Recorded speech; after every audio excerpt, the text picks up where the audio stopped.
তিনি বলছেন ক্বালা আলাইকা আলাইকা বিতুরিস সামতি, তোমার উপর অবধারিত করে নাও দীর্ঘ নীরবতা, দীর্ঘ সময় চুপ করে থাকার বিষয়টা তোমার উপর অবধারিত করে নাও। ফাইন্নাহু মাতরাদাতুন লিশ-শাইতান, কারণ এই কাজের মধ্য দিয়ে শয়তান বিতাড়িত হয়ে যায়। সুবহানাল্লাহ।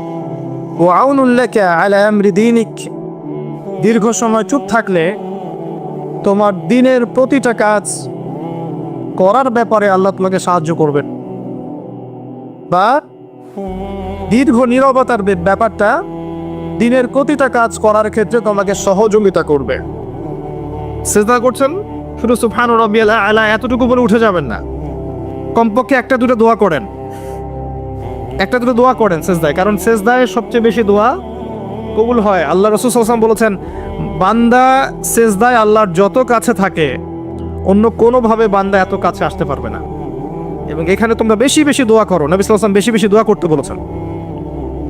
দোয়ার জন্যে হুজুর ডেকে এত খাওয়ানোর দরকার নাই, নিজে দোয়া করা শেখেন, নিজে দোয়া করা শেখেন, নিজের বাবার জন্যে, মায়ের জন্যে, আপনার আত্মীয় স্বজনের জন্য, আপনার নিজের জন্য, আপনার স্ত্রী সন্তানের জন্য, সমাজের জন্য, উম্মার জন্য, দেশের জন্য আপনি দোয়া করতে শেখেন।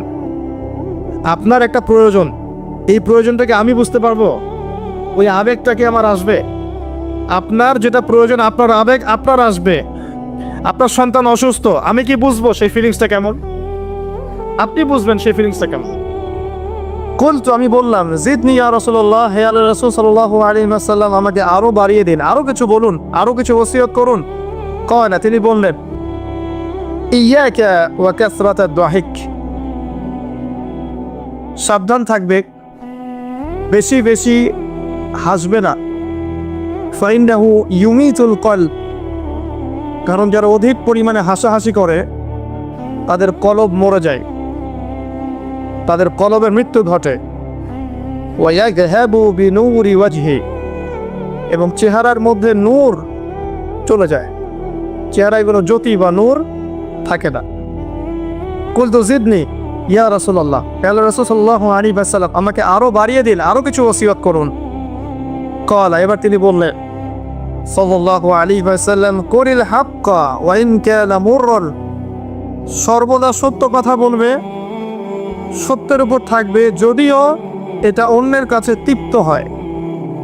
সত্য কথা বলবে যদিও এটা তিক্ত শোনায়। কুলতু জিদনি ইয়া রাসূলুল্লাহ, তিনি বলছেন, আমি বললাম, হে আল্লাহর রাসূল, আরো বাড়িয়ে দিন আমাকে। ক্বালা, এবার নবীজি বললেন সাল্লাল্লাহু আলাইহি ওয়াসাল্লাম, লা তাখাফ ফিল্লাহি লাউমাতা লাইম, আল্লাহর পথে কাজ করার ব্যাপারে বা আল্লাহর পথে চলার ক্ষেত্রে, আল্লাহর দ্বীন পালনের ক্ষেত্রে নিন্দুকের নিন্দার পরোয়া করবে না। আল্লাহর ব্যাপারে নিন্দুকের নিন্দার সমালোচনার পরোয়া করবে না। কুলতু জিদনি ইয়া রাসূলুল্লাহ, তিনি বললেন, আমি বললাম যে আরো বাড়িয়ে দিন হে আল্লাহর রাসূল আমার জন্য। নবী করিম সাল্লাল্লাহু আলাইহি ওয়াসাল্লাম বললেন, ক্বাল লিয়াহজুসকা আনিন নাস মা তা'লাবু মিন নাফসিক, যখন মানুষের ব্যাপারে তোমার নেগেটিভ কোনো মন্তব্য করতে হয় বা কারো ব্যাপারে যদি নিন্দা করতে চাও, এরকম ইচ্ছা জাগে মনের মধ্যে, তাহলে আগে চিন্তা করবে যে এই দোষটা তোমার মধ্যে আছে কিনা। অর্থাৎ নিজের নফসের খেয়ালটা তুমি আগে বেশি নিবে অন্যের নিন্দা করার আগে। রাহুল বাইহাকি, হাদিসটা এসেছে বাইহাকি শরীফের মধ্যে ফি শুআবুল ঈমান, এবং মিশকাতুল মাসাদিফের মধ্যে এসেছে হাদিসটা 414 এবং 415 পৃষ্ঠায়। অত্যন্ত চমৎকার একটা হাদিস। আজকে আমরা ইনশাআল্লাহ আযজা ওয়া জাল এই হাদিসটার উপরে সামান্য কিছু কথা বলে আমাদের আলোচনা শেষ করব ইনশাআল্লাহ তাআলা। আবু যর রাদিয়াল্লাহু আনহু একজন বিশিষ্ট সাহাবী, আপনারা জানেন,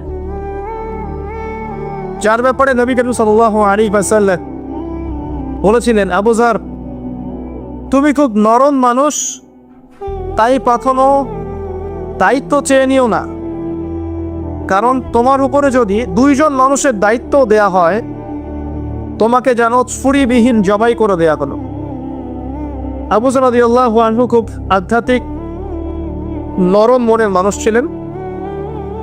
তিনি নবী সাল্লাল্লাহু আলাইহি ওয়াসাল্লামকে খাস করে বলছেন, এটা আমভাবে নয়।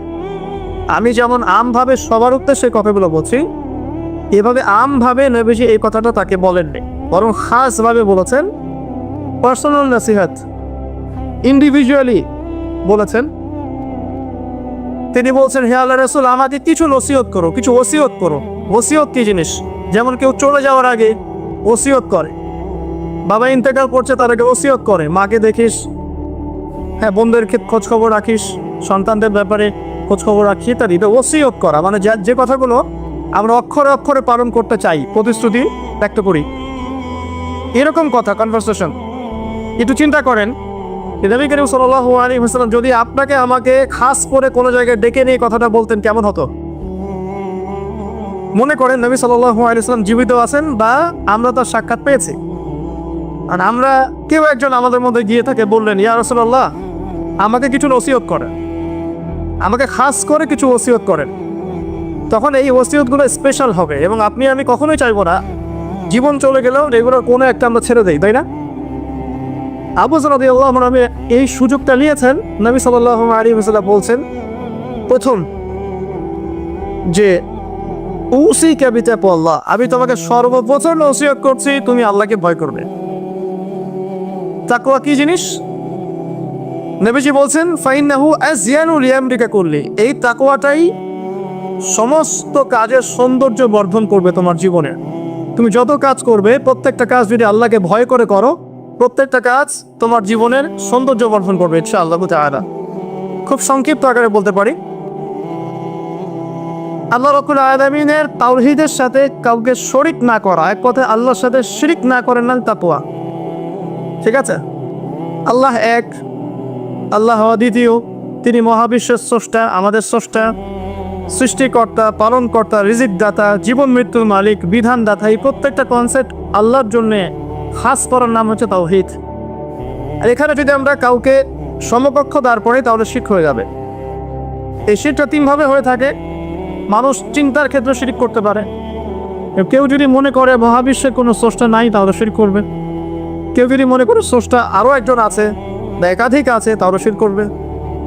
কেউ যদি মনে করে যে আল্লাহ ছাড়া কেউ ইবাদত পাওয়ার যোগ্য, আল্লাহ ছাড়া অন্য কাউকে সেজদা করা যায়, নাউজুবিল্লাহ, আল্লাহ ছাড়া কেউ প্রয়োজন পূরণ করতে পারে, কেউ সন্তান দিতে পারে, কেউ কল্যাণ করতে পারে, কেউ অকল্যাণ করতে পারে ইত্যাদি, বা আল্লাহ ছাড়া কেউ বিধান দেওয়ার মালিক, এরকম কনসেপ্ট যার মনের মধ্যে আছে, এটা হচ্ছে আকীদাগত শিরক বা চিন্তাগত শিরক। আমি কি বোঝাতে পারছি? 2 নম্বর, কাজের শিরক। যেমন কেউ যদি আল্লাহকে সিজদা না করে অন্য কাউকে সিজদা করে, কর্মগত শিরক করছে। আল্লাহ পাকের হালালকে কেউ যদি হারাম করে নেয়, কর্মগত শিরক করেছে। আল্লাহ পাকের হারামকে কেউ হালাল করে নেয়, কর্মগত শিরক করেছে। আল্লাহর কাছে দোয়া না করে মৃত মানুষের কাছে দোয়া করে, শিরক করেছে। এগুলো কাজ করতে গিয়ে শিরক করেছে। ইভেন আল্লাহর নামে কসম না করে অন্য কারো নামে কসম করলেও শিরক হয়ে যায়। অনেক সময় আমরা হাতের মধ্যে রশি পড়ি, পাথর পড়ি, অনেক কিছুই পড়ি, আমাদের বিশ্বাস হয় এগুলো আমাদের উপকার করতে পারবে, অপকার করতে পারবে, তাহলে শিরক হয়ে যাবে। সন্তান আল্লাহ দেন, যদি আমরা মনে করি যে মাজারে গিয়ে দোয়া করলেই সন্তান পাওয়া যাবে, শিরক হয়ে যাবে। আর শিরক এমন একটা পাপ, যে পাপটা আল্লাহ পাক তওবা ছাড়া মাফ করেন না। মৃত্যুর আগে যদি তওবা করে মানুষ, ইনশাআল্লাহ আল্লাহ পাক মাফ করে দিবেন। যদি তওবা না করে মারা যায়, সম্ভাবনা বেশি এই ব্যক্তি জাহান্নামে যাবে, নাউজুবিল্লাহ। কারণ প্রত্যেক 1999 জন মানুষ জাহান্নামে যাবে যাদের আমল নামায় শিরকের পাপ থাকবে। আল্লাহ পাক সূরা নিসার মধ্যে বলেছেন, ইন্নাল্লাহা লা ইয়াগফিরু আন ইউশরাকা বিহি ওয়া ইয়াগফিরু মা দুনা যালিকা লিমান ইয়াশা। আল্লাহ পাক শিরকের গুনাহ ব্যতীত যে কোনো গুনাহ যাকে ইচ্ছা মাফ করতে পারে, যে কোনো গুনাহ। আপনি জিনা করেছেন, সিজদা করেন, ফিরে আসেন, আল্লাহ মাফ করে দিবেন ইনশাআল্লাহ। আপনি সুদ খেয়েছেন দীর্ঘদিন, সুদ থেকে ফিরে আসেন, দীর্ঘদিন মায়ের সাথে জিনা করেছেন সুদের মধ্য দিয়ে, তওবা করে ফিরে আসেন, আল্লাহ এখনই মাফ করে দিবে ইনশাআল্লাহ। আপনি খুন করেছেন মানুষকে, যদি আপনি চিন্তা করেন যে আমার এটা অপরাধ হয়েছে, তবে আপনি তওবা করে খালেসভাবে ফিরে আসেন, আল্লাহ মাফ করে দিবে ইনশাআল্লাহ। ব্যভিচার করেছেন, বিবাহিত হওয়ার পরেও জিনা করেছেন, এই ব্যক্তির কিন্তু পৃথিবীতে বাঁচার আসলে কোনো অধিকার নাই। তারপরেও যদি সে গোপনে তওবা করে ফিরে আসে রাতের অন্ধকারে, আল্লাহ চাইলে মাফ করে দেবেন ইনশাআল্লাহ। যে কোনো বার আল্লাহ পাক যাকে ইচ্ছা মাফ করতে পারেন শিরিক ছাড়া। শিরিক যদি তওবা না করে মারা যায়, বেশিরভাগ সম্ভাবনা হচ্ছে সে জাহান্নামে যাবে। আরেকটা ডেঞ্জারাস বিষয় হচ্ছে, শিরিক করে মারা গেলে কবরে মান রব্বুক উত্তর দিতে পারবে না।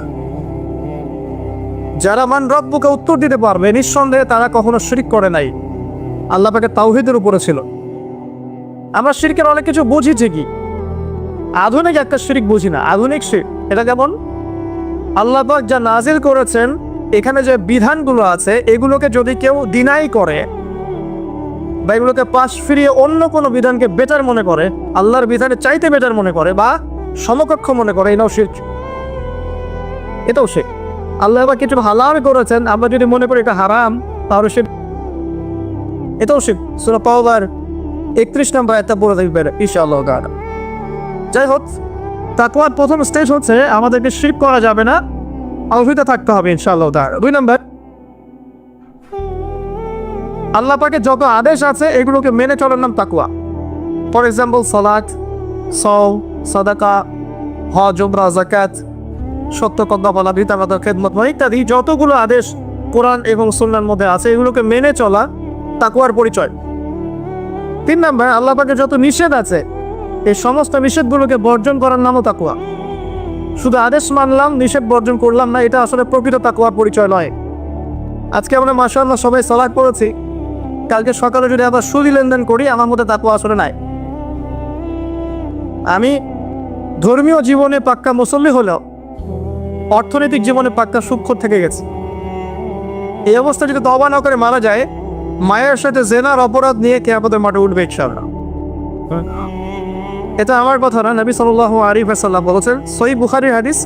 যে কোনো আলেমকে জিজ্ঞাসা করবেন, যে কোনো মাদ্রাসায় যাবেন, যে কোনো প্রকাশনীর বুখারী শরীফ কেনেন না কেন, হাদিসটা পাবেন, যে ব্যক্তি 1 দিরহাম সুদ খেলো সে যেন 36 বার জেনা করলো। আপনি যদি জানেন যে আপনার ক্লোজ কোনো ফ্রেন্ড বা আত্মীয় বা হুএভার হি ইজ, সে জেনা করে বেড়ায় বা মেয়েদের সাথে, একাধিক মেয়ের সাথে তার সম্পর্ক আছে, ইনলিগাল রিলেশনশিপ, আপনি নিশ্চয়ই তার দিকে সম্মানের দৃষ্টিতে তাকাবেন। আর আখিরুজ জামান এমন একটা যুগ যেখানে সুদ থেকে বাঁচা সো ভেরি ডিফিকাল্ট। এখানে হাজারে খুব কম মানুষই সুদ থেকে বাঁচতে পারবে। যারা বেঁচে থাকবে তাদের গায়েও সুদের ছিটাফোঁটা এসে লাগবে, কারণ পুরো বিশ্বের ইকোনমিক সিস্টেমটাই সুদ ভিত্তিক। এটা পরিপূর্ণরূপে ইসলামিক ধাঁচা সাজানো এখন সম্ভব বলে মনে হচ্ছে না। আমরা চেষ্টা করতে পারি।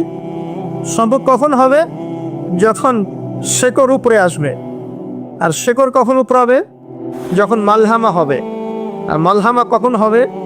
যখন মদিনার গুরুত্ব কমে যাবে এবং জেরুজালেমের গুরুত্ব বেড়ে যাবে। আর যখন আল মাহদি আসবে এবং ঈসা ইবনে মারিয়াম আসবেন, তখন পৃথিবীতে ইনশাআল্লাহ আযজা ওয়া জাল ইসলাম ব্যতীত কিছুই বাকি থাকবে না। তখন ইনশাআল্লাহ তাআলা উপরের লেভেল থেকে সুদ বলতে কিছু থাকবে না ইনশাআল্লাহ। তবে এখন কি করবেন? ফাত্তাকুল্লাহা মাসতাতাতুম। এখন এতটুকু করবেন, ফাত্তাকুল্লাহা মাসতাতাতুম, তোমরা সাধ্যমতো আল্লাহকে ভয় করো। আপনার সাধ্য যতটুকু কুলায় এতটুকু আপনি দূরে থাকবেন। পারতপক্ষে চেষ্টা করবেন সুদ যেন আপনার গায়ে না লাগে। আল্লাহ পাক বোঝার তৌফিক দান করুন, আমিন। বলছিলাম আল্লাহ পাকের নিষেধগুলোকে বর্জন করার নাম তাকওয়া। নামাজ পড়ছি, রোজা রাখছি, যাকাত দিচ্ছি না, এদিকে সুদ খাচ্ছি, হারাম রিলেশনশিপে আছি, বা পরকীয়ায় লিপ্ত আছি, বা মানুষের সম্পদের অধিকার দিচ্ছি না, ব্যবসা করছি। আর ব্যবসা যারা করি আমরা বেশিরভাগই মিথ্যা কথা বলি। আমরা ব্যবসা যারা করি ম্যাক্সিমাম মিথ্যা কথা বলি, মিথ্যা কসম করি। এবং আমাদের এই মিথ্যা কসম আর প্রতারণার কারণে জালেম শাসকের শাসন চাপিয়ে দেওয়া হয় আল্লাহর পক্ষ থেকে। এটা হাদিস এসেছে। যখন ব্যবসায়ীরা প্রতারণা করবে, মিথ্যা কসম করে পণ্য বিক্রি করবে এবং মাপে কম দিবে, সিন্ডিকেট করবে, তখন আল্লাহর পক্ষ থেকে 2টা আযাব আসে। এক, জালেম পরশক্তিকে চাপিয়ে দেওয়া হয় যারা এদের উপর জুলুম করবে। 2, সমাজের মধ্যে দুর্ভিক্ষ নেমে আসে। এগুলো নবী সাল্লাল্লাহু আলাইহি ওয়াসাল্লামের কথা, বদলানোর কোনো সুযোগই নেই। আজ হোক আর কাল হোক এগুলো ফলে যাবে ইনশাআল্লাহ, কারণ যদি না আমরা আমাদের জায়গা থেকে সরে আসি। তো যারা আমরা ব্যবসা করছি অনেকেই মিথ্যা কথা বলে ম্যাক্সিমাম, এবং মনে করি যে ব্যবসা এগুলো মিথ্যা বলা জায়েজ। এটা ব্যবসার অংশ মনে করি আমরা। সৎ ব্যবসায়ী কিয়ামতের দিন নবীগণের সাথে থাকবেন। যারা সৎ ব্যবসায়ী তারা কিয়ামতের মাঠে নবীগণের সাথে হাসর করবেন। ছাঁচে খুঁজে পাবেন না, এখন খুব কম সৎ ব্যবসায়ী পাবেন। যাই হোক, যেটা বলছিলাম ভাই, প্রিয় ভাইয়েরা, যে শুধু আদেশ মানার নাম তাকওয়া নয়, নিষেধটা বর্জন করতে হবে। আমরা নামাজ রোজা হজ জায়গা সবই করছি মাশাআল্লাহ, ব্যবসায়িক জীবনে মাপে মন দিচ্ছি, ইকোনমিক লাইফে সুদ খাচ্ছি, আর পলিটিক্যাল লাইফ নিয়ে আমি কোনো কথা বলতে যাচ্ছি না। সেখানে কতটুকু আল্লাহ আর কতটুকু রাসূল আছেন আল্লাহ ভালো জানেন, আল্লাহ বিচার করবে। আমি মৌলিক কথাগুলো বলছি। দেখেন, ফ্যামিলিগত ব্যাপারে আরও দেখবেন, বাহ্যিকভাবে ইসলামের লেবাস পোশাক আছে ঠিকই, আর ভিতরে অরিজিনাল ইসলাম নাই। দেখবেন পরিবারে ম্যাক্সিমাম পরিবারে থেকে পর্দা নেয়, নামাজে ব্যক্তির অপব্যবহার। আর নামাজে চিন্তা হলে আপনাকে ফজরের জামাতে আসতে হবে। নামাজে চিন্তা হলে আপনাকে ফজরের জামাতে আসতে হবে। এই মসজিদেই আজকে ফজরে আসবেন, দেখবেন এই যে মুসল্লি যারা বসে আছেন তাদের 50% নাই কিল্লাত আশরাফা। তো আমরা পার্সিয়ান ইসলাম ফলো করছি, কিছু মানছি কিছু মানছি না। আল্লাহ বলছেন এটা না, পরিপূর্ণরূপে ইসলামে প্রবেশ করো, এবং এটার নাম তাকওয়া। উসিকুম বিতাকওয়া আল্লাহ, আমি তোমাকে আল্লাহর তাকওয়া, আল্লাহকে ভয় করার ওসিয়ত করছি, খাস করে অনুরোধ করছি, ওসিয়ত করছি। আদেশ মানার নাম যেমন তাকওয়া, নিষেধ বর্জনের নাম তাকওয়া। শুধু আদেশ মানলেই হবে না, নিষেধগুলো বর্জন করার চেষ্টা করতে হবে। আমরা এই জায়গাটাতেই সমস্যায় ভুগছি। আদেশ আমরা অনেকেই পালন করতে পারি, আলহামদুলিল্লাহ, নামাজ পড়তে পারি, রোজা রাখতে পারি, অনেকে যাকাত দেই মাশাআল্লাহ, সাদাকা করি, দান সাদাকা করি, ইসলামের প্রতি ভালোবাসা আছে, আল্লাহ এবং রাসূলকে মহব্বত করি, কিন্তু হারাম রিলেশনশিপ ছাড়তে পারছেন না। দেখবেন অ্যাফেয়ার ছাড়তে পারছেন না, ফ্রি মিক্সিং ছাড়তে পারছেন না, রিবা ছাড়তে পারছেন না, আপনার পরকীয়া ছাড়তে পারছেন না, অহেতুক যে নোংরা অপসংস্কৃতি ছাড়তে পারছেন না। খেয়াল করে দেখেন, স্মোকিং ছাড়তে পারছেন না, মাদকদ্রব্য সেবন ছাড়তে পারছেন না, বাট আপনি ইসলামকে ভালোবাসেন, আল্লাহকে ভালোবাসেন, রাসূলকে ভালোবাসেন। এইটাই মূল সমস্যা আমাদের এখানে, আমি ফিল করি। আল্লাহ পাক আমাদের সবাইকে আদেশ মানার সাথে সাথে নিষেধ বর্জন করার তৌফিক দান করুন, আমিন। 4, আল্লাহ রাব্বুল আলামিনকে হাজির এবং নাজির জানার নাম তাকওয়া। হাজির নাজির কেমন? যে আমার জীবনের প্রতিটা স্টেপ আল্লাহ পাক দেখছেন এবং শুনছেন।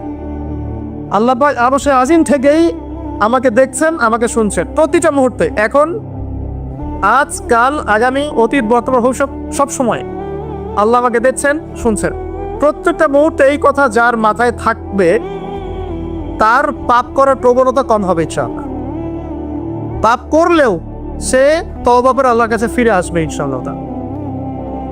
যদি তার দ্বারা কোনো পাপ হয়েও যায়, আপনি দেখবেন তাকওয়াই তাকে আবার ফিরিয়ে নিয়ে আসবে, সে আল্লাহর কাছে ফিরে আসবে ইনশাআল্লাহ। আল্লাহ পাকে হাজির এবং নাজির জানা, এর আরেকটা নাম আছে, সেটা হলো ইহসান। কি নাম? হাদিসে জিবরিল নামে একটা হাদিস আছে, সহিহ মুসলিমের 9 নম্বর হাদিস, আর মিশকাতুল মাসাদির 2 নম্বর হাদিস। ইহসান কি? জিবরাইল আলাইহিস সালাম নবী সাল্লাল্লাহু আলাইহি ওয়াসাল্লামকে জিজ্ঞাসা করেছিলেন। তিনি বলছেন, আনতা আবুদুল্লাহা কাআন্নাকা তারাহ ফাইন লাম তাকুন তারাহু ফাইন্নাহু ইয়ারাক। তুমি এমন ভাবে আল্লাহর ইবাদত করবে যেন তুমি আল্লাহকে দেখছো। ওয়াইন লাম তাকুন তারাহু ফাইন্নাহু ইয়ারাক, এবং তুমি যদি আল্লাহকে দেখতে না পাও, তুমি সবসময় মনে রাখবে আল্লাহ পাক তোমাকে দেখছেন। এই কনসেপ্টটার নাম হচ্ছে ইহসান, যেটা আমাকে তাকওয়া দিবে। এটা ইহসান থাকে আমলের মধ্যে। নামাজ পড়ছি, দেখবেন আমাদের মনোযোগ বেশিরভাগই কিন্তু থাকে না, আল্লাহ ভালো জানেন। আমি আপনাদের পার্সোনাল ব্যাপারে ইন্টারফেয়ার করতে চাচ্ছি না, বাট আমার মনে হয় বেশিরভাগ মানুষেরই থাকে না। কারণ বেশিরভাগ মানুষই তো নামাজে যা পড়ছি তার অর্থ জানি না। যখন আপনার সন্তান অসুস্থ হয়েছিল, আপনি হাত উঁচু করে আল্লাহর কাছে কান্নাকাটি করেছেন, তখন আপনার চোখ দিয়ে পানি পড়েছে, কারণ আপনি যা চেয়েছেন ফিল করে বলেছেন আল্লাহর কাছে, আপনার চোখ দিয়ে পানি পড়েছে। কতদিন আপনি নামাজের সেজদায় কাঁদতে পেরেছেন? আমি কাঁদতে পেরেছি, ভাবতে হবে। কাঁদতে না পারার কারণ কি? কারণ হচ্ছে আমি নামাজে যা পড়ি তার কিছুই বুঝি না। আমার কাছে নামাজ একটা ফিজিক্যাল এক্সারসাইজের মতো হয়ে গেছে। সরি ফর মাই ল্যাঙ্গুয়েজ, আমি কোনো কিছুকে অবমাননা করতে যাচ্ছি না, অনেক ব্যাপারটা এরকমই হয়ে গেছে। তারালাম বাহ্যিকতা নিয়ে আমরা বেশি ব্যস্ত। হাত কোথায় বাঁধতে হবে? নাভির নিচে না বুকে? তারপরে রফুল এদের করতে হবে কি না, পায়ে পা লাগাবো কি লাগাবো না, আমি জোরে না আসতে, বাহ্যিক বিষয় নিয়ে বেশি ব্যস্ত। রুহানিয়াত, যেটা নামাজের ভিতরে রুহ বা আত্মা, ইহসান, মনোযোগ, আল্লাহর সাথে কতটুকু আমি কমিউনিকেট করতে পারলাম, মনের কথা কতটুকু আল্লাহর কাছে ব্যক্ত করতে পারলাম, নামাজে আমি কতটুকু আল্লাহকে ফিল করতে পারলাম, এটা কিন্তু বেশি আলোচনা হয় না। অথচ কোনটা মৌলিক বিষয় বলেন দেখি? নামাজের এই মারেফতটা কি মূল না? আধ্যাত্মিকতাটাই মূল। আর বাহ্যিক বিষয়গুলো তো আল্লাহ পাক দেখছেন, দেখিয়ে দিবেন ইনশাআল্লাহ তাআলা। তো এই যে প্রাণহীন ইবাদত হচ্ছে, রোজা রাখছি, রোজার মর্ম বুঝতে পারছি না। হজ করে আসলো, হাজি সাহেব টাইটেল হলো ঠিকই, কিন্তু হজের মূল মর্ম ইব্রাহিমী চেতনা সে শিখে আসতে পারলো না। সাই করছে সাফা মারওয়া, সে ফিল করতে পারলো না এটা হাজরা আলাইহিস সালামের সুন্নাহ। এই যে আমরা কুরবানি করলাম, ম্যাক্সিমাম আমাদের মধ্যে ফিল করতে পারি নাই এটা হচ্ছে ইব্রাহিম আলাইহিস সালামের সেই কুরবানি যেটা তিনি ছেলেকে করতে চেয়েছিলেন। এই চেতনাটা আসলো না। তো রসকসহীন ইবাদত কতটুকু কবুল হয়, প্রাণহীন ইবাদত কতটুকু উপরে পৌঁছে আল্লাহ ভালো যাবে। তো যে বিষয়টা নিয়ে এই কথাটা বললাম, ইহসান হচ্ছে সেই জিনিস যেটা আমাকে মনে করাবে আমি আল্লাহকে দেখছি, শুনছি, বা আল্লাহ আমাকে দেখছেন এবং শুনছেন। এর জন্য প্রয়োজন আপনি ইবাদতে যা যা করছেন, যা যা বলছেন, অন্তত অর্থটুকু বোঝা। তাহলে আপনার ইনশাআল্লাহ মনের মধ্যে সেই ফিলিংসটা আসবে ইনশাআল্লাহ তাআলা। ফর এক্সাম্পল, আপনি নামাজে দাঁড়িয়ে পড়ছেন ওয়ানুনাজ্জিলু মিনাল কুরআন মা হুয়া শিফাউ ওয়া রাহমাতুল লিল মুমিনিন ওয়া লা ইয়াজিদু যালিমিনা ইল্লা ফাসা। এই আয়াতের অর্থ কতজন জানেন? একটু হাত উঁচু করেন দেন। যারা জানেন তারা যদি আয়াতটা কোরআনে নামাজের মধ্যে পড়েন, তারা মনোযোগ বেশি পাবেন। স্বাভাবিক। অর্থ হচ্ছে কোরআন আমরা নাজিল করেছি, এই কোরআনের মধ্যেই আছে শিফা, আরোগ্য, এবং মুমিনদের জন্য রহমত। যখন আপনি বুঝতে পারলেন তখন কি নামাজে মনোযোগ বাড়বে না? সুবহান রাব্বিয়াল আ'লা বলছেন, সর্বোচ্চ আমার রব সর্বোচ্চ, সুউচ্চ, তখন আপনার মনোযোগ বাড়বে না? আত্তাহিয়াতুতে আপনি কি পড়ছেন, দরুদে কি পড়ছেন, দোয়া মাসুরায় বলছেন আল্লাহুম্মা ইন্নী যালামতু নাফসি যুলমান কাসীরা, আল্লাহ আমি আমার নফসের উপর প্রচুর জুলুম করেছি। কখনো কি ফিলিংস হয় যে জুলুমের এখানে স্বীকারোক্তি দিচ্ছি আমি? কারণটা একটাই কারণ। কথা বললে অনেক সময় যাবে, আমার আরো কিছু বলার আছে, যে অর্থটা বুঝতে পারছি না। অর্থ না বুঝলে আপনি রসকসহীন, প্রাণহীন ইবাদত করবেন। অর্থ বোঝাটা কি অপরাধ? অর্থ বুঝলে কি আপনি আলেম ওলামা থেকে সরে যাবেন, দূরে সরে যাবেন? আর সব কিছুর অর্থ তো আপনি ব্যাখ্যাটা বুঝতে পারবেন না, তখন আপনি আলেম ওলামার কাছে আসবেন, এসে জিজ্ঞাসা করবেন, ব্যাখ্যা জেনে নেবেন, সিম্পল। তো অর্থ অনুধাবন করলে ইনশাআল্লাহ তাআলা আপনার ইহসান বাড়বে, যেটা আমাকে তাকওয়ার দিকে নিয়ে আসবে। ইহসান মানে আল্লাহকে হাজির নাজির জেনে ইবাদত করা। আরেকটা বিষয়, ইবাদতের মধ্যে ধীর স্থিরতা আনতে হবে, তাড়াহুড়া বন্ধ করতে হবে। তাড়াহুড়া বন্ধ করলে পরে দেখবেন ইবাদতের মধ্যে স্বাদ পাচ্ছে ইনশাআল্লাহ। দুনিয়াবি হ্যাসেল, দুনিয়াবি যে ব্যস্ততা, এগুলো কমিয়ে আনতে হবে, তাহলে দেখবেন ইবাদতের স্বাদ পাচ্ছেন ইনশাআল্লাহ। প্রত্যেকটা ইবাদতের পটভূমি জানতে হবে, যে নামাজ আমি কি জন্য পড়ি, কোথায় গিয়ে ফরজ হয়েছিল, কুরবানি কেন দিব, কুরবানির ইতিহাসটা কি, হজ যে আমি করবো এর ঘটনাগুলোর পিছনের গল্পগুলো কি, এগুলো না জানলে আপনি ইবাদতে স্বাদ পাবেন না। তো এই জিনিসগুলো একটু টাচ দিলাম। আল্লাহ পাক আমাদের সবাইকে ইহসানের সাথে ইবাদত করার তৌফিক দান করুন, আমিন। তো প্রথম ওসিয়ত করছেন নবী সাল্লাল্লাহু আলাইহি ওয়াসাল্লাম আবু যর রাদিয়াল্লাহু আনহুকে, তুমি আল্লাহকে ভয় করবে, এটা তোমাকে সমস্ত আমল সুন্দর করে দিবে, ইনশাআল্লাহ সৌন্দর্যমণ্ডিত করে দিবে। তাকওয়া মানে আমরা জানলাম আল্লাহর সাথে শিরক না করা, তাওহীদের উপর থাকা। 2, আল্লাহ পাকের আদেশগুলোকে মেনে চলার চেষ্টা করা। 3 নাম্বার, একই সাথে অ্যাট দ্য সেম টাইম আল্লাহ পাকের নিষেধগুলোকে বর্জন করা। 4, আল্লাহ পাককে হাজির এবং নাজির যা, আল্লাহ পাক আমার প্রতিটা কাজ দেখছেন, শুনছেন, এবং এগুলোর জন্য আল্লাহ পাক আমাকে জবাবদিহি করাবেন, কোনো সন্দেহ নাই, জবাবদিহি করাবেন। তো বিদায় হজের ভাষণে নবী সাল্লাল্লাহু আলাইহি ওয়াসাল্লাম বলেছিলেন, এই তাকওয়ার কথাই বলেছেন। তিনি বলেছিলেন সাল্লাল্লাহু আলাইহি ওয়াসাল্লাম যে আজকে থেকে আরবের উপর অনরবের কোনো ভেদাভেদ নাই, সাদার উপর কালো, কালোর উপর লালের কোনো ভেদাভেদ নাই। কুল্লুকুম মিন আদম, তোমরা সবাই আদম সন্তান, ওয়া আদাহু মিন তুরাব, এবং আদম হচ্ছে মাটির সন্তান। ইল্লা তাকওয়া, শুধু তাকওয়া ব্যতীত, যার মধ্যে আল্লাহ ভীতি যত বেশি, সে আল্লাহর কাছে তত বেশি মর্যাদা সম্পন্ন। সূরা হুজুরাতেও সেম কথা আছে, 13 নম্বর আয়াতে আল্লাহ পাক বলেছেন, ইয়া আইয়ুহান নাস, হে মানব জাতি, ইন্না আকরামাকুম ইনদাল্লাহি আতকাকুম, হে মানব জাতি, তোমাদের মধ্যে আল্লাহর কাছে সবচেয়ে বেশি মর্যাদা সম্পন্ন সেই ব্যক্তি যে অধিক মুত্তাকি বা অধিক তাকওয়াওয়ালা। এবং এই তাকওয়ার পজিশনটা কোথায় সেটা নবী সাল্লাল্লাহু আলাইহি ওয়াসাল্লাম বলেছেন। এটা আমার টুপিতে নাই, আমার দাড়ি, আমার লেবাস, আমার পোশাক, আমার চলাফেরার এসবের মধ্যে তাকওয়ার প্রকৃত পরিচয় নাই। নবী করিম সাল্লাল্লাহু আলাইহি ওয়াসাল্লাম বলেছেন তাকওয়া হা হুনা, তাকওয়া হচ্ছে এখানে। এই বলে তিনি কলিজার দিকে 3 বার ইশারা করেছেন। অর্থাৎ তাকওয়ার মূল কেন্দ্র কোথায়? আপনার কলবে। আর কলব সংক্রান্ত একটা কথা কিন্তু হাদিসের মধ্যে আসবে একটু আগে। কিছু একটা কাজ করলে কলবটা মরে যাবে, সে কাজটা কি? হ্যাঁ, আপনারা হাদিসটা ধরতে পারছেন, আমি সামনে আছি চালা। তো কলবের ব্যাপার তাকওয়া। তাহলে কলবের যত্ন নেওয়া লাগবে। আমরা দেহের যেমন যত্ন নেই, পোশাকের যত্ন নেই, পরিপাটি থাকতে পছন্দ করি, বাড়ি ঘর চকচকে রাখতে পছন্দ করি, তাই না? তো তাহলে কলবটাও পরিষ্কার করার চেষ্টা করতে হবে। কি করলে কলবের যত্ন হবে তার কথা এই হাদিসে আছে, একটু সামনে যাচ্ছি ইনশাআল্লাহ। আমি ওই হাদিসের বাইরে কিছু কথা বলছি। কলবের যত্ন, বেশি বেশি মৌতের স্মরণ এবং পরকালের ফিকির কলবকে জিন্দা করবে ইনশাআল্লাহ। মনের মধ্যে কোনো প্রকার রিয়া অহংকার রাখা যাবে না, কলব জীবিত হবে ইনশাআল্লাহ। কারো প্রতি হিংসা বিদ্বেষ পোষণ করবেন না, কলব জিন্দা থাকবে ইনশাআল্লাহ। মানব সেবামূলক যে কাজগুলো আছে, ফর এক্সাম্পল এতিমের দেখাশোনা করা, বিধবাদের খোঁজখবর নেয়া, মিসকিনের পাশে দাঁড়ানো, এই কাজগুলো করলেও কলব জিন্দা হয়, কলবের মধ্যে নূর আসে, সাকিনা আসে। কলব পরিষ্কার না করে যতই দাড়ি টুপি পাগড়ি জুব্বা করি না কেন, আদতে কোনো লাভ হবে না।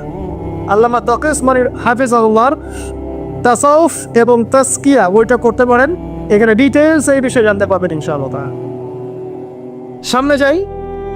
আবু যর রাদিয়াল্লাহু আনহু বলছেন যে কুলতু, আমি বললাম, জিদনি ইয়া রাসূলুল্লাহ, হে আল্লাহর রাসূল আমার জন্য আরো বাড়িয়ে দেন। তাকওয়ার বিষয়টা বুঝতে পেরেছি, আমার জন্য আরো বাড়িয়ে দেন, আরো কিছু ওসিয়ত করো। নবী সাল্লাল্লাহু আলাইহি ওয়াসাল্লাম বলেন আলাইকা বিতিলাওয়াতিল কুরআন। দ্বিতীয় ওসিয়ত কি? আলাইকা কথার অর্থ হচ্ছে তোমার উপরে, মানে ওয়াজিব করে ফেলো, একেবারে তোমার উপরে শক্ত করে নাও। আলাইকা তোমার উপর শক্ত করে নাও, বিতিলাওয়াতিল কুরআন, কোরআনের তেলাওয়াত। তোমার উপরে কোরআনের তেলাওয়াতটাকে অবধারিত করে নাও, শক্ত করে নাও। ওয়া যিকরিল্লাহি আযজা ওয়া জাল্লা, এবং আল্লাহ পাকের জিকিরটাকে অবধারিত করে নাও। ফাইন্নাহু যিকরুন লাকা ফিস সামা, কারণ এই বিষয়টা আসমানে তোমাকে স্মরণের মাধ্যম হবে। ওয়া নূরুন লাকা ফিল আরদি, এবং পৃথিবীতে আল্লাহ পাক তোমাকে নূর দান করবে। দ্বিতীয় ওসিয়তের মধ্যে দুটো জিনিস, একটা হচ্ছে কোরআন তেলাওয়াত, একটা হচ্ছে আল্লাহর জিকির। কোরআন তেলাওয়াত সম্পর্কে খুব সরল কয়েকটা কথা বলছি। কোরআনুল কারীম বিশুদ্ধ করে তেলাওয়াত শিখতে হবে, 1 নম্বর বিষয়। যদি বিশুদ্ধ করে মদ মাখরাজ তাজবিদের সাথে না শেখেন, তাহলে সারা জীবন ভুল পড়ে যাবেন আর কোরআনের অর্থ বিকৃত হয়ে যাবে। আপনার অজান্তেই এমন অর্থ চলে আসবে যা আপনি মোটেও কল্পনাও করেননি এবং কামনাও করেন নাই। আপনি বলছেন ফর এক্সাম্পল যে আলহামদুলিল্লাহি রাব্বিল আলামিন, অর্থ সুন্দর, সমস্ত প্রশংসা আল্লাহর জন্য যিনি বিশ্বজাহানের প্রতিপালক। একটা মদের কারণে আপনার পার্থক্য হলো, এক বাক্যে বলে ফেলছি, যেভাবেই হোক, যত সময় লাগুক, যে বয়সেই থাকেন, বিশুদ্ধ করে কোরআন তেলাওয়াত না শিখে মৃত্যুবরণ করবেন না, ওয়াদা করেন। যে বয়সেই হন, যেখানেই করেন, যে প্রফেশনেই থাকেন, যত গরিবই হন, যত বড়লোকই হন, যাই হন, হুএভার ইউ আর, কোরআন তেলাওয়াত বিশুদ্ধ করে না শিখে কবরে যাবেন না, ওয়াদা করেন। আর সারা জীবনে যা করেছেন, যত কিছু শিখেছেন, আপনার সায়েন্স, আপনার আর্টস, আপনার commerce, medical science, engineering, BCS cadre, যা কিছু করেছেন, সব কিছু বৃথা হয়ে যাবে যদি পরকালে আপনি পুলসিরাত পারতে না পারেন। আর আল কোরআনুল হুজ্জাতুন লাকা আলাইহি, কোরআন হয় তোমার পক্ষে দলিল হবে, না হলে বিপক্ষে। যারা কোরআন বিশুদ্ধ করে তিলাওয়াতে পড়তে শিখছে না, কোরআন কি তার পক্ষে দলিল হবে বলে মনে হয়? আল্লাহ পাক আমাদের সবাইকে তৌফিক দান করুন, আমিন। তেলাওয়াতটা অ্যাটলিস্ট তেলাওয়াতটা শেখেন, অর্থ বোঝেন আর নাই বোঝেন, আমি আবারও স্পষ্ট করেই বলছি। স্পষ্ট করে বলার পরেও কিছু মানুষের কেন জানি চুলকানি থামে না, আমি জানি না, তবে এটা নিয়ে আমার মাথায় ব্যথা নাই। আমি স্পষ্ট করে আবারও বলছি, কোরআন বিশুদ্ধ করে তেলাওয়াত করলে প্রত্যেক হরফে 10 নেকি পাবেন। কোরআন আপনার পক্ষে সুপারিশ করবে ইনশাআল্লাহ, আল্লাহ আপনাকে নূর দিবে, ঠিক আছে। এবং কোরআনের সুপারিশ কবুল করা হবে, আল্লাহ পাক আপনাকে জান্নাত দিবেন ইনশাআল্লাহ। এবং আলিফ লাম মিম পড়লে 30 নেকি হয়ে যায়, 3 নেকি বা 10 নেকি না, আলিফ লাম মিম পড়লে 3 হরফে 30 নেকি হয়ে যায়। বিশুদ্ধ করে কোরআন তেলাওয়াত করলে অর্থ বোঝেন বা না বোঝেন, আপনি প্রত্যেক হরফে 10 নেকি পাবেন। কিন্তু কোরআনের অর্থ অনুধাবন না করলে, কোরআনের অর্থ বুঝতে না পারলে আপনি কোরআনকে বাস্তবে প্রয়োগ করতে পারবেন না। আর কোরআনকে বাস্তবে প্রয়োগ করতে না পারলে আপনি কোরআনের মৌলিক হকটা আদায় করতে পারবেন না। সিম্পল। তাই অর্থ না বুঝে যদি সারা জীবন কোরআন তেলাওয়াত করে যাই, কোরআন তেলাওয়াতের নেকি হবে ঠিকই, প্রত্যেক হরফে 10 নেকি হবে ঠিকই, কোরআন আমাদের পক্ষে সুপারিশও করতে পারে, বাট কোরআনের প্রকৃত হকটা দুনিয়াকে আদায় হয়নি। আর কোরআন নাজিল করা হয়েছে যাতে মানুষ উপদেশ গ্রহণ করে, তাদাব্বুর করে, ফিকির করে, এটাকে নিয়ে গবেষণা করে, এবং এর মধ্য দিয়ে মানুষ যেন পথ খুঁজে পায়। এই কারণে আপনার স্কুল, কলেজ, ইউনিভার্সিটিতে যা পড়ছে এগুলো সব যদি ফার্সি ভাষায় হতো বা টার্কিশ ভাষায় হতো বা ধরেন রাশিয়ান ভাষায় হতো, এবং আপনি এগুলো অর্থ জানেন না, শুধু পরে তারা করতে পারে, তাহলে কি আপনি আদৌ পরীক্ষায় পাস করতে পারবেন? প্রশ্ন উত্তর দিতে পারবেন?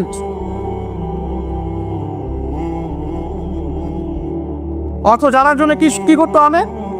অর্থ জানার জন্য আরবি ব্যাকরণের মৌলিক বইগুলো শিখতে হবে। আরবি ব্যাকরণের মৌলিক বইগুলো আপনাকে পড়তে হবে, মাদ্রাসায় যেতে হবে, মাদ্রাসার যে আলেম ওলামারা আছেন তাদের কাছে পড়ে থাকতে হবে, আরবি ভাষা শিখতে হবে। এগুলো যদি খুব ডিফিকাল্ট মনে হয়, সেক্ষেত্রে আপনি কমপক্ষে একটা বিশুদ্ধ তাফসীর কিনবেন, কিনে আপনি কোরআন নিয়মিত অর্থসহ পড়বেন। তবে এতটুকু পড়াশোনা করে কখনো নিজেকে মুফতি ভাববেন না, ফতোয়াবাজি শুরু করবেন। এটা গুরুত্বপূর্ণ নসিহত, কারণ অনেকে আবার অর্থ পড়ে ফতোয়া দেওয়া শুরু করে। একজন কোরআন পড়ে আমাকে বলেছিল যে কোরআনে তো 5 ওয়াক্ত নামাজই পেলাম না, 2 ওয়াক্ত নামাজ পাচ্ছি। এই যে ফজর, জোহর, আসর, মাগরিব, এশা সিরিয়ালে তো কোথাও দেওয়াই নাই, কেন নামাজ পড়ি? একজন কোরআন পড়েই বলছে, অর্থ পড়েই বলছে যে কোরআনে তো হাদিস মানার কোনো দলিল পেলাম না, কোরআনে কোথাও বলা হয়নি যে হাদিস মানো, এরকম বলছে। আমি যে প্রথম একটা আয়াত তেলাওয়াত পড়লাম, ওয়া আতাকুমুর রাসূলু ফাখুযুহু, রাসূল সাল্লাল্লাহু আলাইহি ওয়াসাল্লাম যা দিয়েছেন তা গ্রহণ করো, সূরা তাওবা, সূরা হাশরের 7 নম্বর আয়াত। ওয়া মা নাহাকুম আনহু ফান্তাহু, এবং রাসূল যা থেকে নিষেধ করেছেন তা থেকে। তো এই রাসূলের আদেশ নিষেধ মানার জন্য হাদিস লাগবে না? তাহলে কোরআন পড়ে হাদিসের দলিল না পাওয়ার কারণ কি? কারণ সে খালি কাট পেস্ট প্রোটেস্ট্যান্ট ভার্সনে কোরআন করেছে, অর্থটা তাফসীরটা সে ঘেটে দেখাবে। তো অর্থ পড়ের উৎসাহিত করছি, তবে ফতোয়াবাজি করতে যাবেন না। আপনি যেটা বুঝবেন না, আলেম ওলামার কাছে গিয়ে অবশ্যই জিজ্ঞাসা করে অর্থ ব্যাখ্যা জেনে নেবেন। ফাসআলু আহলা যিকরি ইন কুনতুম লা তা'লামুন, তোমরা জ্ঞানীদেরকে জিজ্ঞাসা করবে যদি সে বিষয়ে তোমাদের জ্ঞান না থাকে। তো আবু যর রাদিয়াল্লাহু আনহুকে নবী সাল্লাল্লাহু আলাইহি ওয়াসাল্লাম বলছেন, তিলাওয়াত, কোরআন তেলাওয়াতটাকে ওয়াজিব করে নাও নিজের উপরে। তো আমরা কি কমপক্ষে প্রতিদিন একটা করে সূরা পড়তে পারি না ভাই? কমপক্ষে একটা পৃষ্ঠা পড়তে পারি না? যারা আরেকটু বেশি পড়ি 5 পৃষ্ঠা, আরেকটু বেশি পড়ি 10 পৃষ্ঠা। হাফেজি কোরআনে 600 পৃষ্ঠা আছে। এই 600 পৃষ্ঠাকে আপনি 30 পারায় ভাগ করেন, প্রত্যেক পারায় 20 পৃষ্ঠা, এক পারায় 20 পৃষ্ঠা। তো আমি সকালবেলা ঘুম থেকে উঠে কি অর্ধেক পারা করে পড়তে পারি 10 পৃষ্ঠা? যারা একটু ভালো জোরে পড়তে পারি, ফ্লুয়েন্সি আছে, তারা 1 পারা করে পড়তে পারি। প্রতিদিন 1 পারা করে পড়লে প্রতি মাসে আপনি একটা করে খতম দিতে পারবেন। আচ্ছা, না পারে প্রতিদিন 10 পৃষ্ঠা করে যদি পড়েন, তাহলে 2 মাসে একটা খতম হবে, পারা যাবে? তাও না পারে প্রতিদিন 5 পৃষ্ঠা করে পড়েন, 4 মাসে একটা খতম হবে, বছরে 3টা খতম। কম নাকি? অনেক। এতটুকু যদি করেন আলহামদুলিল্লাহ। কোরআন গবেষণা আসার আগে আপনাকে আগে তিলাওয়াত বিশুদ্ধ করে করা শিখতে হবে এবং নিয়মিত তেলাওয়াত করতে হবে, তারপরে গবেষণার বুঝ আল্লাহ পাকের পক্ষ থেকে আসবে ইনশাআল্লাহ। এত সহজে আসবে না। আল্লাহ আমাদেরকে নিয়মিত কোরআন তেলাওয়াত করার তৌফিক দান করুন, আমিন। অনেক কোর্সও এখন বের হয়েছে, যেগুলোর মধ্য দিয়ে খুব সহজেই কোরআনের অর্থ আপনি শিখতে পারেন। আপনি আরবি ব্যাকরণ শিখতে পারেন, আরবি ভাষা শিখতে পারেন, হ্যাঁ, কোরআনিক গ্রামার শিখতে পারেন, বা বিশুদ্ধ করে মদ মাখরাজের সাথে কোরআন শিখতে পারেন। অনলাইনেও আছে, অফলাইনেও আছে। কীভাবে শিখবেন আমি জানি না, কার কাছে যাবেন আমি জানি না। এতটুকু জানি, আমি আপনাকে ওসিয়ত করতে চাই যে মৃত্যুর আগে কমপক্ষে একটা বার কোরআনটা অর্থসহ পড়েন, আর অবশ্যই বিশুদ্ধ করে কোরআন তেলাওয়াত করতে শেখেন। আপনি যে বয়সেরই হন, যে পেশারই হন আর যেখানকার মানুষই হন না কেন, আল্লাহ পাক তৌফিক দান করুন। আরেকটা বলা হয়েছে ওয়া যিকরুল্লাহি আযজা ওয়া জাল, এবং আল্লাহ পাকের জিকির, এই দুটো করলে আসমানে তোমাকে স্মরণ করা হবে এবং জমিন আল্লাহ পাক তোমাকে নূর দিবেন। আল্লাহ জিকির কি? আল্লাহকে স্মরণ করা। সবচেয়ে সেরা জিকির নামাজ। সবচেয়ে সেরা জিকির কি? নামাজ। তারপরে সেরা জিকির কোরআন তেলাওয়াত। কোরআনকে আল্লাহ পাক জিকির বলেছেন, ইন্না নাহনু নাযালনা যিকরা ওয়া ইন্না লাহু লাহাফিজুন। আমি কোরআনকে বা এই জিকিরকে নাজিল করেছি, আমি একে হেফাজত করব ইনশাআল্লাহ। এছাড়া জিকির বলতে আমরা আসলে যা বুঝি এগুলো খুব শর্ট করে বললে, প্রত্যেক দিন কিছু মাসনুন দোয়া কালাম আছে যেগুলো পড়লে আপনার জিকিরের হকটা আদায় হয়ে যাবে। খুব সহজ। 100 বার সুবহানাল্লাহ পড়লে 1000 নেকি হবে, পারা যাবে না? এটা আপনি ড্রাইভ করতে করতে পড়তে পারেন, হাঁটতে চলতে পড়তে পারেন, মা বোনরা রান্না বান্না করতে করতে করতে পারেন। এটা যেন আলাদা করে ওযু করে বসতে হবে জরুরি না, ওযু শর্তও না। আপনি চলতে ফিরতে কাজটা করতে পারেন, ইস্তেঞ্জা করা বাদ দিয়ে ওখানে বসে বসে আবার এটা করে, ঠিক আছে? ওকে। 100 বার আলহামদুলিল্লাহ পড়া যাবে না, 100 বার আল্লাহু আকবার পড়া যাবে না, লা ইলাহা ইল্লাল্লাহ 100 বার পড়া যাবে না। খুব সহজ। বা সকালবেলা অ্যাটলিস্ট আপনি একটা বার পড়লেন আয়াতুল কুরসি, একবার পড়লেন সাইয়্যিদুল ইস্তিগফার। সাইয়্যিদুল ইস্তিগফার একবার পড়লে ওই দিন যদি সে ব্যক্তি মারা যায় তাহলে জান্নাত।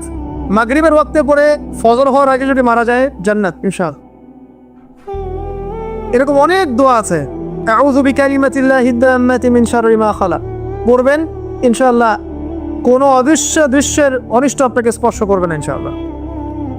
জিন ভূত, জিন শয়তান, জাদু টোনা, চোখ লাগা, বদনজর কোনো কিছুই কাজ করবে না ইনশাআল্লাহ। এগুলো নিয়ে এখন অনেক রোগী দেখেন না, জিনগ্রস্ত রোগী, সেহেরের রোগী, মাজনুন হয়ে যাচ্ছে, পাগল, মেন্টালি ডিপ্রেসড, মানসিক। এখন তো বেশিরভাগ মানুষ মানসিক রোগী, ফিজিক্যাল রোগী কম, মানসিক রোগী বেশি। আর এখন এমন এমন জেনারেশন তৈরি হচ্ছে, এরা ক্রেজি, এরা হচ্ছে মানসিকভাবে বিকলাঙ্গ। পরীক্ষা করতে চান, সবার হাত থেকে স্মার্টফোন কেড়ে নেন, ইন্টারনেট কানেকশন বন্ধ করে গ্রামে পাঠিয়ে দেন, এক পাশের মতো সব পাগল হয়ে দেশে ফিরে আসে, পাগল হয়ে যাবে। ইন্টারনেট কানেকশন নাই, স্মার্টফোন নাই, দেখবেন পাগল, ক্রেজি হয়ে যাও। যাই হোক, আল্লাহ পাক আমাদেরকে হেফাজত করুন। জিকির বাড়িয়ে দেন। একটা জিকির আছে, সুবহানাল্লাহি ওয়া বিহামদিহি আদাদা খালকিহি ওয়া রিদা নাফসিহি ওয়া জিনাতা আরশিহি ওয়া মিদাদা কালিমাতিহি। যে ব্যক্তি এটা 3 বার পড়বে, ফজরের পর থেকে নিয়ে সূর্য ওঠা পর্যন্ত বসে বসে যদি আল্লাহ জিকির করতেন, যে নাকি হতো, এতটুকু পড়লে সে নাকি বাজাবে। আপনি যদি প্রতিদিন হজ করতে চান, উমরা করতে চান, ইশরাকের নামাজ পড়বেন জামাতে ফজর পড়ার পর, একটা হজ একটা উমরার নাকি পাবেন ইনশাআল্লাহ। অনেক জিকির আছে, আমি শর্ট করে বলে দেই। হিসনুল মুসলিম একটা বই আছে, কি নাম? হিসনুল মুসলিম। এই বইয়ের মধ্যে সব জিকির দেয়া আছে, বিশুদ্ধ সনদে আছে, কোনো সমস্যা নেই। এই জিকির আজগারগুলো বাড়িয়ে দেন। আল্লাহ পাক বলছেন আসমানে তোমাকে স্মরণ করা হবে এবং পৃথিবীতে আল্লাহ পাক তোমাকে নূর দান করবে। সব আসমানেও যে স্মরণ করা যায়, এটা তো এখন আপনারা বোঝার কথা।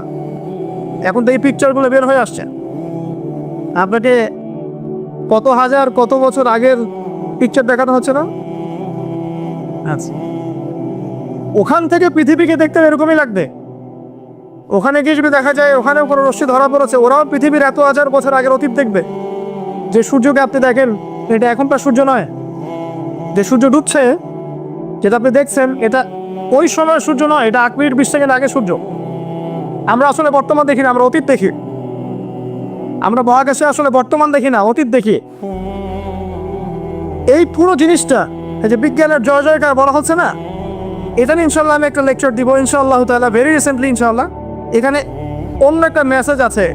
এই পুরো বিষয়টা আপনাকে আরো কিছু বিষয় বোঝাচ্ছে। তার মধ্যে প্রথমটা কি জানেন? পরকালের অস্তিত্ব। পরকালের অস্তিত্ব এখন বললে জটিল হয়ে যাবে, আমি এদিকে যাচ্ছি না। এই পুরো আবিষ্কারটাই পরকালের অস্তিত্ব আপনাকে বোঝাচ্ছে, এবং আল্লাহ পাক যে টাইম ফ্রেমের ঊর্ধ্বে অবস্থান করছেন এটা আমাদেরকে বোঝাচ্ছে। এটার হাদিসও আছে। যা আবিষ্কার করা হয়েছে এগুলো প্রথম আসমানের বিষয়। এরকম আরো 2, 3, 4, 5, 7টা আসমান আছে, এবং সপ্তম আসমানের উপরে আছে মহাসাগর, তার উপর আছে কুরসি, তার উপর আরশে আজিম, তার উপরে আল্লাহ রাব্বুল আলামিন। আল্লাহ পাক এই টাইম ফ্রেমের ঊর্ধ্বে, আল্লাহ পাকের কাছে সবই অতীত, সবই বর্তমান, সবই ভবিষ্যৎ। এগুলো ঊর্ধ্বে আল্লাহ পাক। অতীত বর্তমান ভবিষ্যৎ আল্লাহ পাককে গ্রাস করতে পারে না। আল্লাহ পাক এগুলো ঊর্ধ্বে আছেন। অনেক ব্যাপার আছে, ইনশাআল্লাহ এটা আমি পরে কথা বলবো, আজকে না। তো যাই হোক, আসমানে আপনাকে স্মরণ করা হবে, তার মানে আসমানেও আল্লাহ পাকের সৃষ্টি আছে যারা আপনাকে স্মরণ করবে। আল্লাহ পাক আপনাকে স্মরণ করবে ইনশাআল্লাহ। এবং পৃথিবীতে আপনাকে নূর দেওয়া হবে। নূর মানে কি? আলো। আলো কখন লাগে? যখন অন্ধকার দূর করতে হয়। এই তো, অন্ধকার দূর করতে আলো লাগে। পৃথিবীতে অন্ধকার আছে? এখানে অন্ধকার বলতে কি বোঝানো হয়েছে? রাতের অন্ধকার, জাহেলিয়াতের অন্ধকার, কিসের অন্ধকার? চারিদিকে জাহেলিয়াত নাই? সুদ, ঘুষ, জেনা, ব্যভিচার জাহেলিয়াত দিয়ে ভর্তি না? এই জাহেলিয়াত দূর করতে হলে আপনার টর্চ লাইট লাগবে, নূর লাগবে। সেই নূর আল্লাহ পাক আপনাকে দিবেন যদি আমি কোরআন তেলাওয়াত করি এবং আল্লাহর জিকির বাড়িয়ে দিই। আল্লাহ পাক আমাদেরকে সবাইকে নূর দান করুন, আমিন। কিন্তু সভ্যতা শুরু হয়েছে নবী দ্বারা। প্রত্যেকটা সভ্যতা শুরু হয়েছে কার দ্বারা? নবী দ্বারা। আমাদেরকে বোঝানো হয় যে মানুষ আগে পোশাক পরতে পারতো না, গাছের ছাল বাকল পরে থাকতো, তাই না? শিখেছেন না এগুলো? আর আল্লাহ পাক কোরআনে বলছেন যে আমি আসমান থেকে আদম এবং হাওয়া আলাইহিমা সালাম তাদের জন্য পোশাক পাঠিয়েছিলাম। আমরা শিখেছি ছোটবেলায় মানুষ পশু শিকার করে খেত, বন্য প্রাণীর মতো ছিল, গুহায় ছবি এঁকে রাখতো, তাই না? আল্লাহ বলছেন, আল্লাহ রাব্বুল আলামিন আসমান থেকে হেদায়েত পাঠিয়েছেন, আসমানে কিতাব পাঠিয়েছেন ফ্রম দ্য ভেরি বিগিনিং, একদম শুরু থেকেই। জিবরাইল আলাইহিস সালাম প্রথমেই এসেছিলেন, এমনকি চাষাবাদ কিভাবে করতে হবে সেটাও আদম আলাইহিস সালামকে শিখিয়ে দেওয়া হয়েছে। আর আমাদেরকে শেখানো হয় যে বাদর থেকে মানুষ হয়েছে, নাউযুবিল্লাহ। তো কি শিখছেন? এই শিক্ষা যদি মাথার মধ্যে ইনস্টল হয়ে যায়, তার কাছে তো ইসলাম এবং চলমান বিষয়গুলো কন্ট্রাডিক্টরি মনে হবে। তো ইসলাম শুরু থেকেই ছিল, আর সভ্যতা শুরু হয়েছে নবী দ্বারা। আদম আলাইহিস সালামকে দিয়ে পৃথিবীর সভ্যতা শুরু হয়েছে। প্রত্যেক যুগে যুগে নবীরাই সভ্যতার ধারক এবং বাহক ছিলেন। তো যে কথাটা বলতে গিয়ে এখানে আসলাম, যে প্রথম যে বিষয়টা তিনি বলেছেন ইসলামের ডেফিনেশন, এখানে প্রথমে বলেছেন তাওহীদ অর্থাৎ শাহাদা। এখানে দুইটা অংশ আছে, একটা হচ্ছে তাওহীদ, একটা হচ্ছে সুন্নাহ। যখন আপনি লা ইলাহা ইল্লাল্লাহ সাক্ষ্য দিচ্ছেন, আপনি তাওহীদের সাক্ষ্য দিচ্ছেন। আর এটা দিনের প্রথম খণ্ড, প্রথম অংশ, প্রথম পিলার। এই দিনটাই আল্লাহর কাছে গ্রহণযোগ্য। অন্য কোন রিলিজন, জীবন ব্যবস্থা আল্লাহর কাছে গ্রহণযোগ্য নয়। সূরা আলী ইমরানের আয়াতগুলো পড়েন, 85 নম্বর আয়াত, 87 নম্বর আয়াত, 19 নম্বর আয়াত, এগুলো পড়লে আপনি বুঝতে পারবেন। আল্লাহ বলছেন, আউযু বিল্লাহি মিনাশ শাইতানির রাজিম, ইন্নাদ দীনা ইনদাল্লাহিল ইসলাম। আমার কাছে একমাত্র জীবন ব্যবস্থা যেটা গ্রহণীয় তার নাম হচ্ছে ইসলাম। আর কোনো প্রয়োজন আছে? আল্লাহর কথার বাইরে কারো কথা দরকার আছে? আল্লাহ নিজে বলছেন, আল্লাহ পাক নিজে বলছেন, শাহিদ আল্লাহু আন্নাহু লা ইলাহা ইল্লাল্লাহ। আল্লাহ বলছেন, আমি আল্লাহ সাক্ষ্য দিচ্ছি আমি ছাড়া কোনো ইলাহ নাই। কথাটা বুঝতে পারলেন? আল্লাহ বলছেন যে আমি সাক্ষ্য দিচ্ছি যে আল্লাহ ছাড়া কোনো ইলাহ নেই। ওয়াল মালায়েকা, মালায়েকা সাক্ষ্য দিচ্ছেন, ওয়া উলুল ইলমি কাইমান বিল কিসত, এবং যারা জ্ঞানী সম্প্রদায়, সত্যসেবী, তারাও সাক্ষ্য দিচ্ছে। তো আল্লাহ সাক্ষ্য দিচ্ছেন আল্লাহ ছাড়া কোনো ইলাহ নেই। এবং তারপরের আয়াতে আল্লাহ পাক বলছেন, ইন্না দীনা ইনদাল্লাহিল ইসলাম। যে আল্লাহ সাক্ষ্য দিচ্ছেন তিনি ছাড়া কোনো ইলাহ নেই, সেই আল্লাহ বলছেন আমার কাছে একমাত্র গ্রহণযোগ্য ধর্মের নাম ইসলাম। আর কিছু দরকার আছে? একই সূরায় আবার আল্লাহ বলছেন, ওয়া মা ইয়াবতাগি গায়রাল ইসলামি দীনান ফালান ইউকবালা মিন। যে ব্যক্তি ইসলাম ছাড়া অন্য কোনো জীবন ব্যবস্থা তালাশ করবে, তার কাছ থেকে কোশ্চিনকালেও কিছু কবুল করা হবে না। এই সূরায় আল্লাহ বলছেন, আফা গায়রা দীনিল্লাহি ইয়াবগুন। তারা কি ইসলাম ছাড়া অন্য দিন তালাশ করছে? ওয়ালাহু আসলামা মান ফিস সামাওয়াতি ওয়া মান ফিল আরদি তাওআন আও কারহা।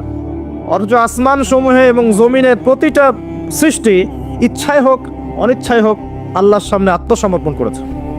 আর কোনো প্রমাণ দরকার আছে? এই দিনটা কি আংশিক না পরিপূর্ণ?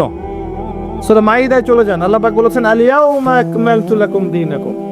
বিদায় হজের দিন এই আয়াত নাজিল হয়েছে। যেদিন নবীজি বলেছেন, তারাকতু ফিকুম আমরাইন, ছেড়ে যাচ্ছি দুটো বস্তু, কোরআন এবং সুন্নাহ। ওই দিন এই আয়াত নাজিল হয়েছে যে আল ইয়াউমা আকমালতু লাকুম দীনাকুম, আজকে আমি তোমাদের জন্য এই দিন ইসলামকে কামিল করলাম, পরিপূর্ণ করলাম। ইসলামে ঢোকানোর কিছু অবকাশ নাই, বের করার কোনো সুযোগ নাই, পরিপূর্ণ। ওই যে একটা আয়াত পড়লাম শুরুতে, ওয়া নাযালনা আলাইকাল কিতাব তিবিয়ানান লিকুল্লি শাই, সূরা নাহল 89 নম্বর আয়াত। আল্লাহ বলছেন আমি আপনার প্রতি এমন একটা কিতাব নাজিল করেছি, অর্থাৎ কোরআন, তিবিয়ানান লিকুল্লি শাই, যেটা প্রত্যেকটা বিষয়ের ব্যাখ্যা। এমন কিছু নাই যেটা কোরআনে আল্লাহ পাক ব্যাখ্যা করেননি, এমন কিছু নাই।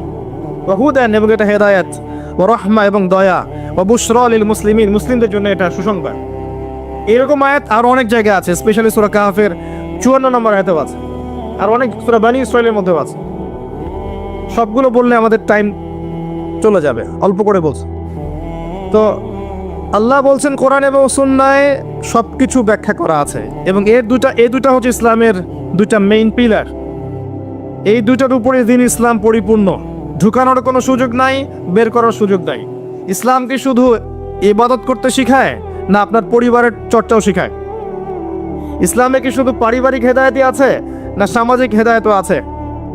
শুধু কি সামাজিক আছে, নাকি রাষ্ট্র এবং অর্থনৈতিকও আছে, নাকি সবই আছে?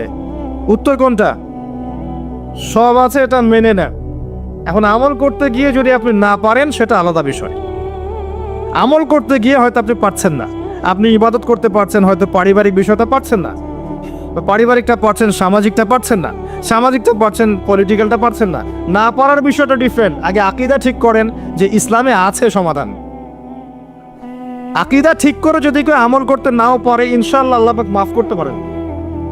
আল্লাহ পাক মাফ করতে পারেন যে আমার বান্দার আকীদা ঠিক ছিল, যে সে ইসলামকে পরিপূর্ণ জীবন ব্যবস্থা হিসেবে মেনে নিয়েছে, এরপরে সে আমল করতে গিয়ে পারে নাই বিভিন্ন কারণে। হতেই পারে, সবসময় একরকম সিচুয়েশন থাকে না, তাই না?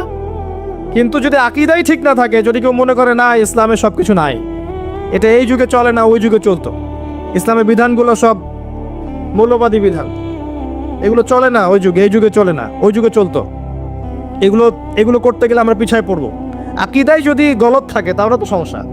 তখন কবরে যখন প্রশ্ন করা হবে মা দীনুক, সে বলবে লা আদ্রি, লা আদ্রি, তোমার দিন কি? সে বলবে আমি জানি না, আমি জানি না। কারণ দুনিয়াতে ইসলামকে পরিপূর্ণরূপে সে স্বীকার করে নাই। এখন আমাদের প্রথম কাজ স্বীকার করে নেওয়া যায় ইসলামের সমাধান আছে। আপনি এখন আমল করতে পারবেন না, আমিও জানি। কেউই এখন ইসলামের পরিপূর্ণ বিষয়গুলো পালন করতে পারবে না। পুরো সিচুয়েশনটাই ডিফিকাল্ট এবং ইসলামের মুসলিমদের বিপক্ষে। মাক্কি যুগে, যেখানে মক্কার জাহেলিয়াত ছিল, ওই যুগে কি ইসলামের সমস্ত বিধানগুলো বাস্তবায়ন করা গেছে? সম্ভব হয়? হয় না। পুরো বিশ্বের অবস্থা মক্কার চেয়ে কোনো অংশে কম না। এখন আপনার দুই চোখ লাগবে, বাইরের চোখ আর ভিতরের চোখ দিয়ে দেখেন, আপনি বুঝতে পারবেন যে পুরো ওয়ার্ল্ড ওয়াইড যে অবস্থা চলছে, এটা মাক্কি জাহেলিয়াতের চেয়ে কোনো অংশে কম না। তো এখানে যদি আপনি শুরুতেই সব কিছু ইম্পোজ করতে চান, পারবেন না, এবং এটা ভুল হবে। বরং বেসিক প্রাইমারি জিনিসগুলো দিয়ে শুরু করতে হবে। নামাজ দিয়ে শুরু করেন, জ্ঞান চর্চা দিয়ে শুরু করেন, ইত্তেবায়ে সুন্নাহ দিয়ে শুরু করেন, পারিবারিক আদর্শ সুন্দর করার দিক দিয়ে শুরু করেন, সামাজিক কাজ করেন, বেসিক জিনিসে শুরু করেন। আগে যদি চলে যান খেলাফতে প্রতিষ্ঠা করব, বড় বড় টার্মগুলো আগে ইউজ করেন, আপনি ভুল করেন। কারণ বেস ঠিক নাই। একটা বাড়ি বানাবেন যার ভিত্তি নাই, এখানে 10 তলা 20 তলা উঠবে না। বেসিক আমার সমাজের বেশিরভাগ মানুষ দেখবেন নামাজ পড়ে না, ম্যাক্সিমাম পড়ে না নামাজ। ম্যাক্সিমাম ছেলে মেয়ে দেখবেন কোরআন পড়তে পারে না, তিলাওয়াত করতে পারে না। নবী সাল্লাল্লাহু আলাইহি ওয়াসাল্লামের জীবনী কখনো পড়েও দেখে নাই। তো বেসিক যখন ঠিক নাই, তখন কি এই জেনারেশনকে দিয়ে আপনি ইসলামের বড় বিজয় কামনা করছেন? হবে না। শুরু থেকে কাজ করতে হয়। যাই হোক, ইসলামের বাইরে কিছু নাই আল্লাহর কাছে। যদি কেউ তালাশ করে, তাহলে সে ভুল করবে। এখন এই ইসলামের পিলার নবীজি বলেছেন 5টা। কয়টা? প্রথমে তাওহীদ, এক আল্লাহকেই সৃষ্টিকর্তা, পালনকর্তা, রিজিক দাতা, সন্তান দাতা, ভালো মন্দের মালিক, বিধান দাতা, এভরি সিঙ্গেল সেক্টরে আল্লাহকেই ইলাহ বলে মানা, এর নাম হচ্ছে তাওহীদ। এর বাইরে কেউ যদি মনে করে আল্লাহ ছাড়া অন্য কোন ইলাহ আছে, নাউজুবিল্লাহ, বা আল্লাহ আছেন, অন্য ইলাহ আছে, আল্লাহ ছাড়া কারোর জন্য সেজদা করে, অন্য কারো কাছে দোয়া করে, অন্য কারোর জন্য নজর মানত করে, আল্লাহ ছাড়া অন্য কারো নামে কসম করে, অন্য কারো নামে কুরবানি করে, ইত্যাদি ইত্যাদি, আল্লাহকে বাদ দিয়ে গায়রুল্লাহর ইবাদত করে, তাহলে শিরক হয়ে যাবে। কি হয়ে যাবে? আর শিরকের পাপ থাকা অবস্থায় বিনা তওবায় যদি কেউ মারা যায় 99% সম্ভাবনা হচ্ছে এই ব্যক্তি জাহান্নামে যাবে, কোনো সুযোগ নাই। সূরা নিসা আল্লাহ পাক বলেছেন, ইন্নাল্লাহা লা ইয়াগফিরু আন ইউশরাকা বিহি ওয়া ইয়াগফিরু মা দুনা যালিকা লিমান ইয়াশা। আল্লাহ পাক তার সাথে শিরকের গুনাহ মাফ করেন না, এছাড়া যে কোনো গুনাহ যাকে ইচ্ছা মাফ করতে পারেন। শিরক থাকলে সে মান রব্বক উত্তর দিতে পারবে না। আরেকটা মুহাম্মদুর রাসূলুল্লাহ, অর্থাৎ আপনাকে আমল করতে গিয়ে, ইবাদত করতে গিয়ে একজন ব্যক্তিকে রোল মডেল মানতে হবে। তিনি হচ্ছেন কে? মুহাম্মদুর রাসূলুল্লাহ সাল্লাল্লাহু আলাইহি ওয়াসাল্লাম। জীবনের প্রতিটা কাজ তার মতো করে করার চেষ্টা করতে হবে, আপনার বাথরুম থেকে নিয়ে করে সব কিছু, ঘুমানো থেকে শুরু করে, ঘুম থেকে ওঠা, বাথরুমে যাওয়া, খাওয়া দাওয়া, আপনার পোশাক পরিচ্ছদ, আপনার কথাবার্তা, চলাফেরা, পরিবার, ব্যবসা, এভরি সিঙ্গেল সেক্টর আপনাকে নবী সাল্লাল্লাহু আলাইহি ওয়াসাল্লামের সুন্নত মতো করার চেষ্টা করতে হবে, চেষ্টা করতে হবে। আমি আবারও বলছি, আমি জানি আপনি পারবেন না, আমিও পারবো না। 100% আপনি পারবেন না, এটা সম্ভব না। 100% কেউ দাবি করতে পারবে যে আমি সুন্নতের উপর আছি? পারবে না। কিন্তু চেষ্টা, আল্লাহ পাক কি দেখবেন? চেষ্টা করছে আমার বান্দা। হয়তো ঘুমাতে পারছি না, এখন তো আমরা ঘুমাতে পারিও না। এই যে এখন আমাদের ঘুমানোর কথা, এখন এক ঘুম দিয়ে ওঠার কথা। এশার নামাজ কখন পড়ছে? 8টা 8:30। তো এখন বসে বসে ওয়াজ করছি, জানি না এই ওয়াজে কি ফায়দা হবে।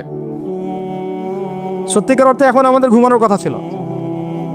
ট্রেডিশনগুলো এমন হয়ে গেছে, আমরা ঘুমাচ্ছি রাত 3টা। কি বলবো আসলে, সবাই এর মধ্যে পড়ে গেছে, আমি আপনি সবাই। এমন একটা সিস্টেম চলছে যে দিন রাতের জায়গায় চলে আসছে, রাত দিনের জায়গায় চলে গেছে। খেয়াল করে দেখেন, নবী সাল্লাল্লাহু আলাইহি ওয়াসাল্লাম রাতে তাড়াতাড়ি ঘুমাতেন, শেষ রাত্রে উঠতেন, ইবাদত করতেন, ফজরে একটা রিফ্রেশিং মাইন্ডে তিনি সকাল করতেন।